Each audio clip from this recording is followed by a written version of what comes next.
Today is a nice day and relaxing day.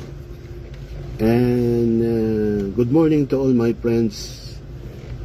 I try to speak English. I try to study English, and I try to speak English little by little. Because English is very important to all Filipino, because Filipino, wherever you go, is very very nice people. Filipino is can be connect to all nation people. Understood English is very important. English is a major language in whole world.